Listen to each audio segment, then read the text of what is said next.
પ્રાસ્તાવિક સંશોધન જેવું મહત્વનું અને ઝીણવટભર્યું કાર્ય શરૂ કરતાં પહેલાં તે શું છે તે સમજવું અત્યંત જરૂરી છે.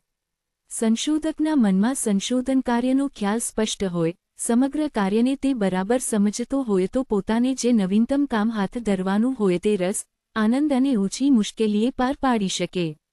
આથી સંશોધન કાર્ય અને સંશોધન સમસ્યાની વિભાવના સંશોધક માટે સરળતાથી સમજી શકાય તે માટે આ પ્રકરણમાં સમસ્યા ઉકેલના અભિગમો, સંશોધન પ્રક્રિયાના સોપાનો, સંશોધનનો અર્થ અને તેના લક્ષણો અંગેની ચર્ચા રજૂ કરી છે.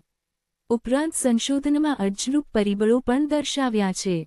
2. સમસ્યા ઉકેલના અભિગમો. વ્યક્તિ જ્યારે સમસ્યા અનુભવે છે ત્યારે તેના ઉકેલ મેળવવાના પ્રયત્નો કરે છે.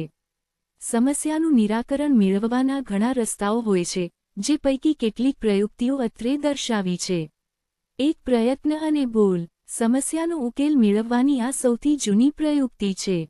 આ રીતમાં વ્યક્તિ જ્યારે કોઈ સમસ્યા અનુભવે છે ત્યારે તેના મનમાં ઉકેલ અર્થે પ્રથમ જે વિચાર આવે છે તેને અમલમાં મૂકે છે. જો તેમાં ઇચ્છિત સફળતા ન મળે તો બીજા વિચારનો ઉપયોગ કરે છે. જો આ પણ ઉચિત ન ઠરે તો ત્રીજો. આમ જ્યાં સુધી સંતોષજનક ઉકેલ હાથ ન લાગે ત્યાં સુધી એક પછી એક વિચારો અમલમાં મૂકાતા જાય છે. 2. પ્રણાલિકા. આ પ્રયુક્તિમાં રૂઢિ અને રીતરિવાજોને તપાસીને તેમાંથી સમસ્યાના ઉકેલ મેળવવામાં આવે છે. એટલે કે અનુભવાતી સમસ્યાના સંદર્ભમાં પોતાના અગાઉ અન્યોએ આવા સંજોગોમાં શું કર્યું હતું તે તપાસવામાં આવે છે.